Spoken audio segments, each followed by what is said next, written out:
I'm not developing AI. I'll say it like that. But okay. I think that as an agency, as a company, we are very much first movers in this, and we want to jump on it so that we can use this as best as we can. Hi, I'm Josh Owen. As the owner of a video marketing company in New Orleans, I've been on the quest to learn everything I can about marketing. Everyone has a different style, different strategy, and a different experience. Is there a wrong way to do it? A right way to do it? Let's find out together as we make marketing make sense. Welcome back to another remarkable episode of Make Marketing Make Sense. And today we have a special moment because we're bringing Sam Olmsted from Online Optimism back to the show. Thanks for joining us again, Sam. I'm excited to be here. Thank you for inviting me. Yeah, man, you sound excited. Let me tell you, that was the most excitement I've ever seen out of you. I have to keep it calm and collected. You know, whenever I'm in front of the camera with you, you always make me look very excited and animated. That's what I'm here to do, man. I know. I'm trying to hype you up, man. I'm your hype man. I appreciate Well, before we get too off the rails with hype, we're here to talk about something more hype, which is Chat GPT and AI in general. And I know you in particular have had a lot of different avenues dealing with Chat GPT. And so I'm excited to kind of dive in with that in specific. I know it's been out for a while. So tell me, what have you learned, especially from this time last year from Chat GPT? What have you learned from your experiences with it? Has anything changed? Yeah, that's a good question. So last year, and I think about February of 2023, I applied to speak at New Orleans Entrepreneur Week, NOE, right when ChatGPT was kind of hitting the public consciousness. And I applied when it was ChatGPT 3. I got accepted, and in that time period, while I was waiting to be accepted as a speaker, it turned into ChatGPT 4. So obviously it's moving really quickly, going from one iteration to the next. So it's a little bit difficult to stay on top of if you don't kind of constantly think about it and constantly look at what is happening. It has changed a little bit, mostly just getting better and more refined and more helpful and also more integrated into our daily processes. So happy to talk about that. Awesome. Yeah. I mean, I guess, it seems like, do you ever, I mean, before I just jump right off, of that topic, do you ever notice any kind of difference in the refinement at all? Have you noticed it doing anything different? Any differences between ChatGPT 3 versus 4? Just a little bit of more detail and also just more capabilities in terms of allowing it to work with what we do day to day. So for example, we use Slack as a tool to talk to each other. And we've integrated ChatGPT into Slack. So essentially what we have now is a virtual assistant on Slack where we can ask it things and automatically give us responses. Wow. So it's folded into our processes rather than going to ChatGPT and asking it things. That's awesome. It's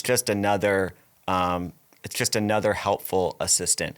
And we also have another Slack channel to talk about the responses. So okay, that wasn't really what I was looking for. So if you ask it this, maybe phrase it a little bit differently, or it's helpful to think about your prompting in terms of how you set yourself up. So a lot of times when we set ourselves up to prompt on ChatGPT, we tell each other, hey, you're going to need to tell ChatGPT to embody the type of person or expert that you want this advice to come from. So whenever I am writing a caption, for example, on social media, I say, you are a social media expert. You work for XYZ. You have this type of experience, trying to create a persona for ChatGPT to embody so that the response is the expert level that I am hoping to use. Yeah, you're almost like creating it's like a character in some distant world. Yeah, it's interesting. They say that's true with people as well. Is if you you can work to become your best self, but also sometimes if you are pretending to be an expert who knows more than you do, you can reach further than you can. So it's a little bit of a trick. That fake it till you make it? Is that what you're trying to tell me? Sort of, but it's also like, would you?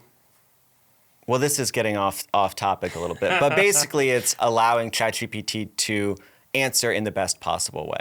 Gotcha. Well, to circle back on topic is, you mentioned you're having this troubleshooting session with ChatGPT. What have you noticed Chat doing really well at, what it performs best at, and where is it performing not so great at? Yeah, so we talked a little bit about this earlier, but I think it's best whenever you're using Chat GPT to input the information rather than asking it to pull information from outside sources. So, for example, I work in new business. I sell a lot of companies on digital marketing campaigns. And what we do is we have an initial phone call. We call that a discovery call. During that process, we learn as much as we can about the business from the business owners themselves or the marketing directors. And then we write that down in our notes. And when we provide a custom proposal for them, a week later, we always start the proposal with what we heard from you and what your goals are based on that to achieve those marketing goals throughout the year. So what we do is we take all of our notes in the initial call, put it into ChatGPT, and say, synthesize these notes and figure out who this business is, what we can hear from them, and what their goals are using what they told us. So we're not going to Google. We're not looking at outside sources. We're saying this is what we heard from the client. Now make it something that's a little bit more cohesive and a little bit more approachable when we actually tell it back to them. Gotcha. So you're kind of, I guess if I was to say what you're talking to me about is summation would be ChatGPT does a really good job of synthesizing and really like giving you a concise way of understanding information. I think a lot of us, are always nervous about writing and reading and interpreting, but Chat does a great job of doing all that job for us and saving us the headache and just getting the nitty-gritty bottom line, what we need to know. Yeah, and there's been some concerns about accuracy with ChatGPT and okay, if I ask it something, do I need to double check the answers? Obviously, you want to double check anything that you do. But if you're the one inputting the information and the information came from the client themselves, you have a safe bet that what's going to be the output from that ChatGPT prompt is something that you can actually use. Right. That's awesome. I mean, so what then on the opposite side does not do so well? Well, in terms of what it doesn't do well, I think that still needs a lot of refinement in the actual output and the actual language that comes out. Yeah. I find that a lot of times the language is a little bit too adjective heavy, for example. I do a lot of hiring and I look through a lot of resumes. I look through a lot of people, putting themselves out there.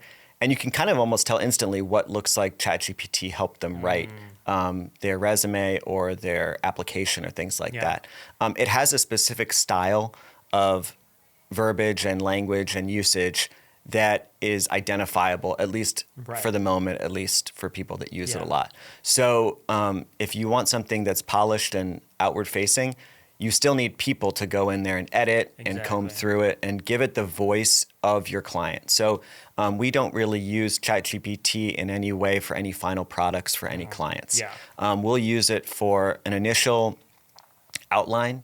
We'll use it for bullet points, for synthesizing information.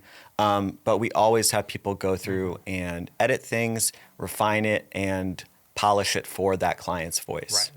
No, yeah, I guess like the best way to describe that and what I've noticed too is what you're saying is it's almost like ChatGPT's what he outputs to you is almost this rigid kind of it just goes in one direction very heavily. So it can be different voices, but whatever voice it's in, it's just like I am this voice like 100,000%. Yeah. It's almost too perfect for that in that one voice. It doesn't have enough personality. And so you almost need to add that personality back on top. It's like they give you kind of like a good template and now you need to go over that template and provide your voice to it, which probably I think for a long time that's probably what we're going to be dealing with. Yeah, and that's sort of what I was alluding to earlier is that you need to try and craft a voice before you even give it the prompt and say you are this X type of person. But even still, it's not quite there yet to give you a final product for what you're looking for. Yeah, and that's interesting. I mean, are you taking that to the next level as far as like bringing that in internally? I know you mentioned about, I think that's really awesome. I didn't even know about the integration with Slack. What other ways are you trying to integrate that with chat into your work life at Online Optimism? Yeah, it's exciting. We just recently started a new AI specialist who works at Online Optimism. And so the specialist is the... Our specialist is our paid intern programs. They're part-time employees. They work between 3 and 5 months at a time. Gives a lot of people good experience. Also gives us a really talented pool of applicants to choose from for full-time employees. But this is our first employee dedicated to AI. Yeah, that's wild. So they're doing a lot of different things for us. they are creating usage guides for us. So looking at what we can do, how we can use it, optimizing our existing processes. Wow. They're helping our team create content. So going through our entire website, all of the resources that we've put out there, combing through them, seeing how AI can help make them better, more searchable, more helpful, updated for the current times. They're looking at different tools. So there's AI for different platforms, whether it's Shopify, there's ways to integrate AI into e-commerce platforms. There's ways to create generative video using AI. There's imagery. So basically being a resource internally for our team to say, how can I make my process go faster with the same quality and the same personalization and voice and tone of the client, but using AI to help them with that. So we're really excited about this new AI specialist. And essentially going to allow us to fully embrace it in a way we haven't before. Wow. Has this person started yet? They started this week, maybe last week. Oh, wow. So I don't know when this is airing, but yeah, they're brand new. Yeah. So that's wild. I mean, so what are some of the outcomes you're kind of hoping to see, in the process of doing this? We're hoping to see basically every department utilize AI in some capacity without losing what makes our agency produce high quality personalized content for our clients. Awesome. The last thing we want to do is dilute the existing value of what we're putting out there. So it's not like we're replacing our graphic designers with mid-journey AI imagery. We're not replacing our video team with generative video, and we're not replacing our content team with Chat GPT written content. But what we want to do is leverage AI so that we don't get left behind when it comes to competition, without compromising our values as a company. Gotcha.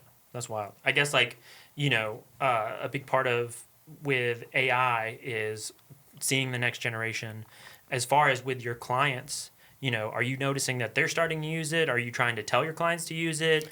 Kind of how's that relationship work with your clients? Yeah, that's a good question. So when AI first kind of got more popular, the first thing that we did was we started to create internal guidelines. So these guidelines really help us understand and have something to look back at as a framework for how we're using it. So there's a few of them, and off the top of my head, I'll try and remember all of them. But one is be an AI pilot. So, there's autopilots in planes, but you still have a pilot who flies the plane. You still need someone taking off. You still need someone landing.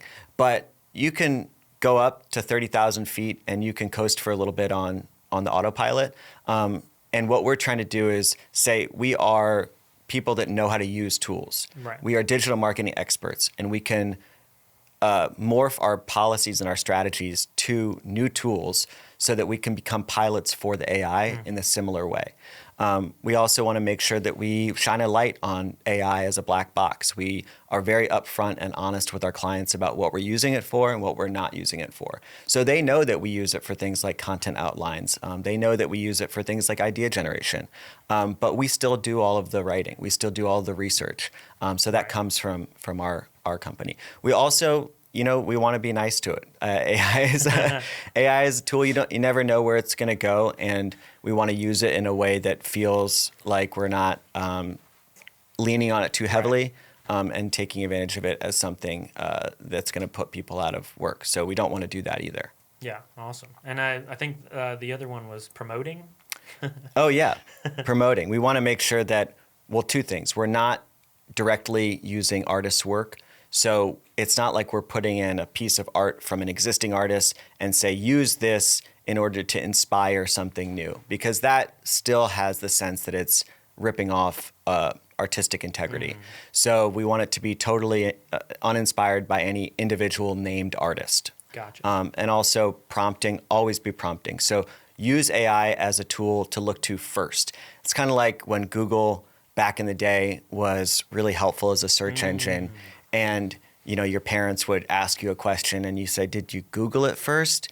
And they would say, what's Google? I've asked Jeeves a million times and it doesn't know. Oh, wow. So I don't remember that. It's a throwback. That was way back in the day. Jeeves is gone. He's on a vacation now. Jeeves is long gone. But that's the same idea is you need to remember that there's a tool here that you can always point to. And so always be prompting and always be using those prompts to look into what you can get help with. Gotcha. Interesting. And then to sum all that up, I think what you're saying, and which I think is really, it's at the end of the day, it's a tool. And it's a tool that is there to be used by still professionals that can refine the tool. It's not like replacing the professional, nor would the professional want to use it entirely and take the day off. It's just something that's going to be building, you up in some way that you can then take to the next level. It's just a tool, but it's a tool that allows you to accelerate your work processes really quickly. So the danger is if you don't learn how to use that tool, other agencies, companies, in-house marketers will learn to use the tool, and they can do your job faster at an accelerated pace because of it. So it's important to us to still stay on top of it, just like we do with any tools. We actually, with our company, we have a rotating set of people. Each morning we do a daily stand-up meeting. It's virtual. But we also offer articles on the news of the day or tools or things that are relevant to our company or our workplace culture. So it's in our processes already to update each other about new things that are coming out. And whenever there's new social media platforms, whenever there's new tools for SEO or new web design tools, we are on top of all of those. So this is no different from any of those. The only concern is that if we fall behind, then we're going to get left behind. Interesting. Yeah, and all the more reason to just devote yourselves to it, get a specialist on it, and then you're off to the races. Exactly. And it's interesting. I don't claim to be any AI expert, but as a company, you're not an AI expert. I'm no. All right, cut the tapes. I'm not developing AI. I'll say it like that. But okay. I think that as an agency, as a company, we are very much first movers in this, and we want to jump on it so that we can use this as best as we can. Gotcha. No, that's great. So thanks so much, Sam, for your wonderful talk on Chat GPT. Where can people find you and Online Optimism on the internet?